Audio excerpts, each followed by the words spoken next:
Hello दोस्तों, आज के इस वीडियो में हम Tata gold ETF fund of fund के बारे में बात करने वाले हैं। एफओएफ का मीनिंग होता है फंड ऑफ फंड। अगर आप एग्जांपल के तौर पर अगर आपको यूएस मार्केट में निवेश करना हो तो आप डायरेक्टली यूएस मार्केट में निवेश नहीं कर पाओगे। आपको किसी म्यूचुअल फंड के थ्रू जो यूएस में निवेश करता है और इंडिया का ऐसा म्यूचुअल फंड जो उस म्यूचुअल फंड में निवेश करता है उसके थ्रू यूएस के मार्केट में निवेश करना पड़ेगा। तो अगर आप टाटा की गोल्ड ईटीएफ में निवेश करना चाहते हो तो ये म्यूचुअल फंड टाटा का जो गोल्ड ईटीएफ म्यूचुअल फंड है वो टाटा की ईटीएफ में सीधा निवेश करता है। तो फंड ऑफ फंड का सीधा मीनिंग यही है कि ये फंड दूसरे फंड में निवेश करता है। ये एक कमोडिटीज़ है। कमोडिटीज़ में आप गोल्ड को शामिल कर सकते हो, सिल्वर को शामिल कर सकते हो, क्रूड ऑयल्स को शामिल कर सकते हो, करेंसी को भी शामिल कर सकते हो। गोल्ड और सिल्वर मेजर कमोडिटी के स्टेक में आती है और ये एक हाई रिस्की म्यूचुअल फंड माना जाता है। अब हम इस म्यूचुअल फंड की एनएवी देखें तो इसने 31 अक्टूबर 2024 को उसकी एनएवी 12.57% है। एनएवी यानी कि नेट एसेट वैल्यू, जिसकी वैल्यू हर दिन चेंज होती रहती है। मान लीजिए कि आपने किसी म्यूचुअल फंड में 1000 रुपीज़ निवेश किए तो 1000 डिवाइडेड बाय अगर आप एनएवी करोगे तो जो भी अमाउंट आपको मिलेगी उतने के यूनिट्स आपको अलॉट होंगे। मार्केट अच्छा रहा तो आपको कम यूनिट अलॉट होंगे और मार्केट बुरा रहा तो आपको ज़्यादा यूनिट अलॉट होंगे। इसीलिए मैं आपको चीख चीख कर बताता रहता हूँ हर बार कि आप जब कभी भी किसी म्यूचुअल फंड में या ईटीएफ में या किसी भी शेयर मार्केट में निवेश करते हो तो लॉन्ग टर्म के लिए कीजिए। लॉन्ग टर्म से मेरा मतलब है 5 साल 10 साल या उससे ज़्यादा के लिए, तभी कंपाउंडिंग इंटरेस्ट का इफेक्ट आपको अपने निवेश किए मनी पर देखने को मिलेगा। अगर आप इस म्यूचुअल फंड में मिनिमम एसआईपी करना चाहते हो तो मिनिमम एसआईपी 150 रुपीज़ की या फिर लमसम अमाउंट 5000 से स्टार्ट कर सकते हो। इस फंड की साइज 95 करोड़ रुपीज़ के आसपास है। अगर आपने 6 महीने पहले इस म्यूचुअल फंड में अगर 20,000 रुपीज़ लगाए होते तो इसकी वैल्यू अभी 21,000 के आसपास हो जाती। ये म्यूचुअल फंड डायरेक्टली टाटा की गोल्ड ईटीएफ में निवेश करता है। ईटीएफ यानी कि एक्सचेंज ट्रेडेड फंड, जो मार्केट में सीधे ही ट्रेड होते हैं। आप यानी कि आप शेयर मार्केट में जैसे शेयर खरीदते हो वैसे ही इस ईटीएफ को भी बाय और शेयर डायरेक्टली लाइव प्राइस में कर सकते हो। अब हम इस म्यूचुअल फंड ने कैसा रिटर्न्स दिया हुआ है देख लेते हैं। तो इसने 1 मंथ में 2.9% का, 3 मंथ में 5.9% का, 6 मंथ में 7.3% का और ऑल ओवर 23.2% का रिटर्न्स अपने इन्वेस्टरों को लाकर दिया हुआ है।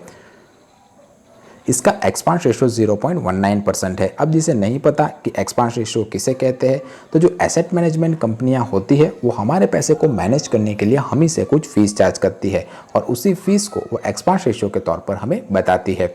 इसका एग्जिट रेट 0.5% है, यानी कि अगर आपने 7 दिनों से पहले इसमें निवेश किए पैसे को निकाल लिया तो आपको 0.5% का एग्जिट रेट चार्ज देना पड़ेगा।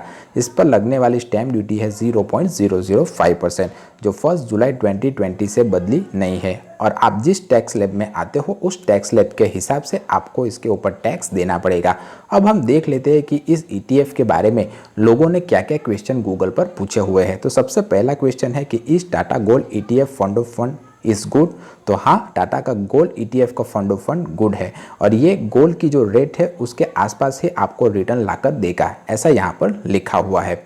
दूसरा क्वेश्चन है which gold ETF is best. तो निप्पॉन इंडिया की ईटीएफ गोल्ड 20, एचडीएफसी की गोल्ड ईटीएफ एंड एसबीआई की gold ETF are the top 3 gold ETFs in the term of asset manage. यानी कि बहुत सारे लोगों ने इसमें इन्वेस्ट किया हुआ है और the average 1 year return was the range of, यानी कि इन तीनों ईटीएफ ने जो एवरेज रिटर्न दिया हुआ है एक साल में वो अराउंड 29.12% का, 3 साल और 5 साल में इसने 16.93% का और 13.59% का रिटर्न्स इस ईटीएफ ने लाकर दिया हुआ है इन्वेस्टरों को।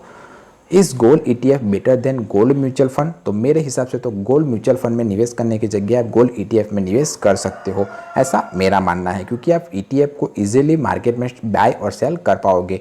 गोल्ड म्यूचुअल फंड में थोड़ा बहुत एक्सपांस रेशो बढ़ जाता है। तो मैं अगर निवेश करता तो गोल्ड ईटीएफ में निवेश करता कंपैरेटिवली गोल्ड म्यूचुअल फंड में निवेश करने की जगह। What is the return of gold ETF fund. तो यहाँ पर दिखाया हुआ है कि आदित्य बिरला सन लाइफ के गोल्ड ईटीएफ ने 27% का रिटर्न पिछले साल में दिया हुआ है, जबकि एक्सिस के गोल्ड ईटीएफ ने 26.31% का रिटर्न, जबकि डीएसपी के गोल्ड ईटीएफ ने अराउंड 26.90% का रिटर्न इन्वेस्टरों को लाकर दिया हुआ है। गोल्ड ईटीएफ का डिसएडवांटेजेस सिर्फ यही है कि इस पर कुछ एनुअल फीस आपको देना पड़ सकता है और कभी कभी ऐसा भी होता है कि जो गोल्ड के प्राइस जो लाइव चेंज होते रहते हैं उसको ये ईटीएफ कभी ट्रैक नहीं कर पाते। ऐसा बहुत कम होता है पर कभी कभी ऐसा हो जाता है। पर अगर आपको सोना संभालने का झंझट नहीं पालना है और फिजिकल गोल्ड में आप इन्वेस्ट नहीं करना चाहते हो तो गोल्ड ETF आपके लिए एक अच्छा ऑप्शन रहेगा। आपका इसके बारे में क्या कहना है मुझे कमेंट करके बताएं। क्या आप गोल्ड में डायरेक्टली निवेश करना पसंद करोगे या गोल्ड ETF में निवेश करना पसंद करोगे या गोल्ड ETF के फंड ऑफ फंड में आप निवेश करना पसंद करोगे, मुझे कमेंट करके बताइएगा। वीडियो अच्छा लगा हो तो वीडियो को लाइक कीजिए, चैनल को सब्सक्राइब कीजिए। मिलते हैं अगले वीडियो में, तब तक के लिए बाय बाय।